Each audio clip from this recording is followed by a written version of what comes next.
యేసు క్రీస్తు ఒక మాట తెలియజేస్తూ ఉన్నాడు. ఆయన అంటూ ఉన్న ఈ మాటను మనము చూడగలిగినట్లయితే యేసు క్రీస్తు ఎందుకు వచ్చాడు? యేసు క్రీస్తు రావడానికి గల ఉద్దేశం ఏంటి అంటే, మారు మనస్సు పొందుటకై నేను పాపులను పిలవచ్చిందని గాని నీతిమంతులను పిలవ రాలేదని వారితో చెప్పెను. ఇక్కడ మనం గమనిస్తూ ఉన్నాము. అయితే ఈ మారు మనస్సును గురించి బాప్తిసం ఇచ్చే యోహాను ప్రకటించాడు.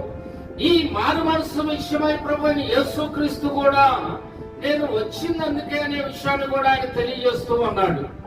ఈరోజు దేవుని సన్నిధిలో మనం ఉన్నాము.